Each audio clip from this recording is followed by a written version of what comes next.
Goeiemôre vriende, ons is die Here dankbaar dat ons vanmôre weer so kan saam wees rondom sy woord. Die week is verby, dit is Saterdag. Meeste van u het seker so 'n bietjie 'n tyd van rus. Daar is seker 'n bietjie verantwoordelikhede in en om die huis, maar die gebed van my hart is dat u ook net so tydjie sal neem om dan saam met my rondom die woord van die Here stil te word. U sal onthou dat ons hierdie week bietjie gepraat het oor die gedagte van gebed. Here, leer ons bid, soos die disippels vir Jesus in Lukas 11 vers 1 gevra het. Vir u gesê, dis baie belangrik dat ons sal sien dat die Here Jesus self gebid het. Die apostel Paulus was 'n bidder en hy het aan al die gemeentes dieselfde gedagte deurgegee wanneer hy vir hulle sê hulle moet volhard in die gebed en bid sonder ophou en hulle by elke geleentheid bid. En ons het vir u gesê dat die apostel Petrus dieselfde sê. Hy sê wees ingetoe en nigter om te kan bid, en ons het gekyk na die eerste gemeente wat volhardend dan gebid het. Ons het bietjie stilgestaan by hindernisse in ons gebedslewe. U sal onthou, ek gaan dit nie vir u herhaal nie, is welkom om die boodskap dan te bekom. Ons het bietjie gepraat oor motiewe vir volhardende gebed. Ons het daaroor gepraat en ook gesien hoe kosbaar ons dan deur God vanuit sy woord gemotiveer word om volhardend te bid. Nou soos beloof gaan ek vanmôre bietjie met u praat oor die gedagte waarom dit noodsaaklik is dat 'n man en 'n vrou saam moet bid, en dan 'n paar praktiese wenke wat ek vir u wil gee oor hoe om dit te implementeer. Nou ek het vir u gesê in 1 Petrus 3 vers 7 staan daar, net so moet julle manne verstandig met hulle saamlewe en aan die vroulike geslag as die swakkere eer bewys, omdat julle ook mede-erfgename van die genade van die lewe is, sodat julle gebede nie verhinder mag word nie. Ag vriende, daar's nie kompetisie tussen 'n man en 'n vrou nie. 'n Man is 'n man en 'n vrou is 'n vrou, en God het ons so saamgestel en het ons in die huwelik gevoeg sodat ons mekaar kan ondersteun. Nou kom die Here en die Here sê die vroulike geslag is mede-erfgename van God se koninkryk, en daarom moet ons ook moeite doen om saam met hulle te bid, sodat ons hulle ook kan help en dat ons saam opgebou kan word in die allerheiligste geloof. Iemand het eendag gesê, 'n man en 'n vrou wat gereeld voor God in gebed is daardie man en vrou wat staande sal bly, wat ook al die eise en aanslagte van die lewe. En ag vriende, ek het so daaraan gedink, as ons saam kniel, kan ons ook saam staan, wat ook al die aanslagte en uitdagings van die lewe. Baie interessant is dat as statistieke deur navorsing toon, dat slegs 1% van getroude paartjies 'n betekenisvolle gebedstyd saam het. Dit was eintlik skokkend, toe ek hierdie statistiek lees, dat slegs 1% van getroude paartjies 'n betekenisvolle gebedstyd saam het. En vriende, daar is baie redes wat aangevoer word waarom mans en vrouens nie saam bid nie. Ek noem vir u 'n paar. Daar is nou in hierdie navorsing by 'n paar gedagtes uitgekom, en baie redeneer en sê die Bybel gee ons geen duidelike opdrag dat ons as man en vrou moet saam bid nie. Het is baie interessant, vriende, dat mense hierdie as 'n verskoning gebruik om nie saam met sy vrou te bid nie. Anders sê weer, dit is 'n miskonsepsie oor die rol van die man en die vrou. Die gedagte van dat hulle opponente van mekaar sal word wanneer hulle bid, wanneer die een dink die ander een is meer geestelik, en dit raak amper 'n kompetisie, en dis glad nie wat die Bybel in gedagte het nie. Ook die gedagte van tyd. Mense sê tyd ontbreek, en daar is so baie dinge wat moet gebeur, die versorging van die kinders, en dit is nog werk wat huis toe gebring is, en allerhande goed, en so mis ons een van die belangrikste afsprake, en dit is dat man en vrou moet saam bid. U weet self wat die uitdagings die lewe op ons stel, en die huwelik op ons stel, en as ons nie gaan saam bid nie, dan is die resep vir, ek wil amper sê, vir 'n huwelik waar geen vreugde sal wees nie, dan baie duidelik sigbaar. U sien, dit is so, wanneer ons saam bid, is wanneer die Here ook ons harte verenig in die gebed. En ek wil nou onder hierdie tema, waarom dit noodsaaklik is dat 'n man en 'n vrou saam moet bid, vir u so 'n paar praktiese wenke deurgee, en so 'n paar gedagtes uit die woord, en u aanmoedig dat u saam met u vrou sal bid, dat u saam met u man sal bid, dat u tyd sal neem om saam te bid, en ook so saam te groei, en die Here so saam te verheerlik. Die eerste gedagte wat ek in u middel wil laat is, dat die man is die hoof van sy huis en moet verkieslik die inisiatief neem om te bid. Baie interessant is, die Bybel sê vir ons in Efesiërs 5 vers 23, want die man is die hoof van die vrou, soos Christus ook hoof is van die gemeente. Jesus as hoof van sy gemeente het sy disippels leer bid. Die apostels het die kerk van Jesus leer bid. Daarom moet die man as hoof van sy huis sy vrou leer bid. En wat bedoel ons by leer bid? Die eenvoudige gedagte, sy moet hoor hoe hy bid. hoe hy ook sy hart voor God uitstort, hoe hy voorbidding doen, hoe hy danksegging doen, hoe hy dan ook hierdie gebed van hom tot die God van die hemel rig, die heilige eerbied en ontzag teenoor God, en dit sal haar motiveer om dan ook te bid en saam met hom te bid.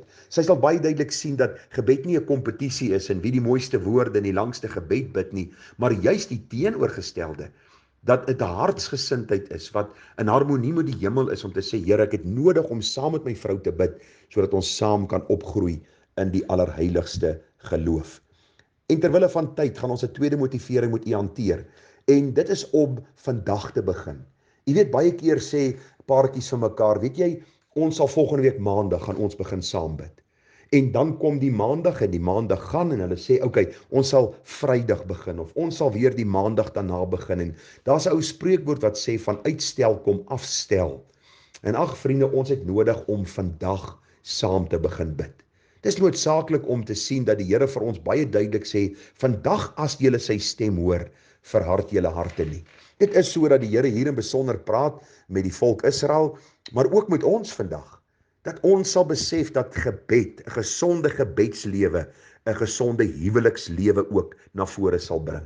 Dis onmoontlik dat 'n man en 'n vrou op gereelde basis gaan saam bid en nie gaan sien wat God vir hulle wil leer en saam gaan groei in hulle geestelike lewe nie. Dis gans onmoontlik dat 'n man en 'n vrou wat saam bid nie aanstaande bly teen die aanslae van die lewe nie. Daarom wil ek u aanmoedig as man dat u saam met u vrou sal bid. Neem die inisiatief en begin vandag om dit te doen.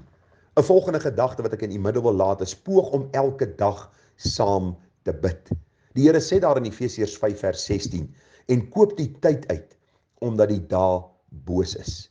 U sien, ons moet nou elke dag poog om saam te bid. Dink maar net eenvoudig aan die liggaam. Ons eet nie so elke derde dag 'n ietsie, net om die honger te stil nie. Ons eet baie keer 3 keer 'n dag, baie keer eet ons nog tussenin, iets wat lekker vir ons is, net so om daai hongerpyne te stil. En hoeveel te meer wanneer dit kom by gebed, om elke dag 'n tyd eenkant te sit om te bid. Nou, ek en my vroutjie, wanneer ons kamer toe gaan in die aande, dan is ons gewoonte om daar saam te bid. En dan gaan omtrent nie 'n aand verby wat ons nie saam in gebed na die troon van genade nader nie. Daarom sê die Here, koop die tyd uit. Met ander woorde, sien hoe besonder tyd is, kyk hoe vinnig dit verbygaan en begin vandag deur te sê, van vandag af gaan ek en my vrou 'n tyd eenkant sit om saam te bid. En ek sê nie jy moet 'n uur saam bid of 'n halfuur saam bid nie, maar begin ten minste.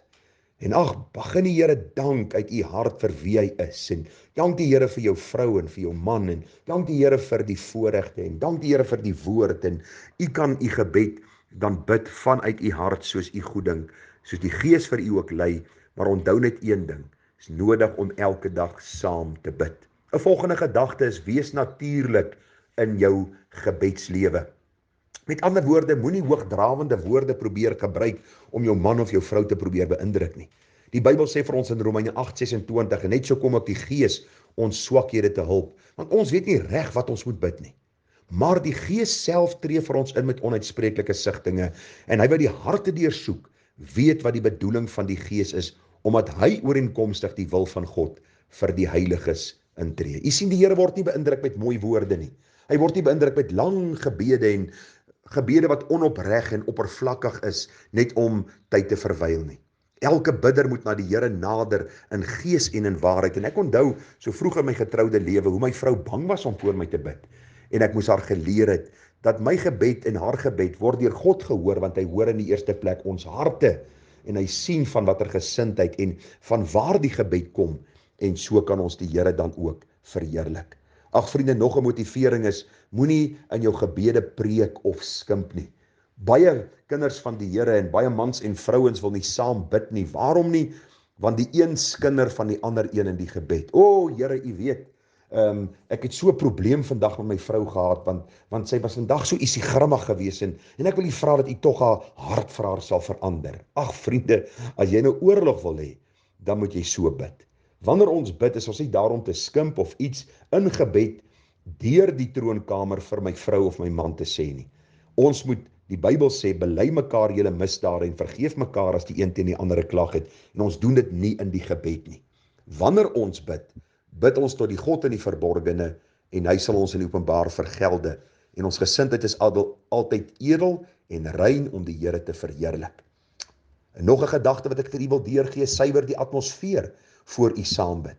Dit help nie daar is probleme, dat daar miskien 'n argument wat tussen u en u vrou of tussen u en u man en dan sê jy kom ons bid saam nie. Die Here sê vir ons baie duidelik, Efesiërs 4:30 en bedroef nie die Heilige Gees van God nie. Die Here sê in vers 31, alle bitterheid en woede en toorn en geskree en laster moet van julle verwyder word saam met alle boosheid en wees vriendelik en vol ontferming teenoor mekaar en vergeef mekaar soos God in Christus julle vergewe het. Bely mekaar julle misdade en bid vir mekaar sodat julle gesond kan word. Is dit nie kosbaar om hierdie waarheid dan te leer nie? So suiwer die atmosfeer, as daar enigiets is wat kwel, sê vir jou vrou, ek is jammer en vergewe my en kom ons gaan na die Here in gebed en vra hom vir hom vir wysheid in hierdie bepaalde saak waaroor ons miskien 'n probleem het. 'n Laaste gedagte, deel met mekaar die woord en die beloftes uit die woord soos ontvang en dan ook gebedsverhoring wat plaasgevind het. Is dit nie belangrik wat ons lees in Prediker 4 vers 9, 2 is beter as 1, want hulle het 'n goeie beloning vir hulle moeitevolle arbeid. Want as hulle val, kan die een sy maat optel, maar wee die een wat val sonder dat daar 'n tweede is om hom op te tel nie. Verder as twee bymekaar lê, kry hulle warm, maar hoe kan een alleenig warm word? En as iemand die een aanval, kan albei hom teestand bied, en 'n driedubbele lyn word nie gou verbreek nie. Kosbaar, ek, my vrou en die Here, hoe kan ons dan vir die wêreld en sy sonde val?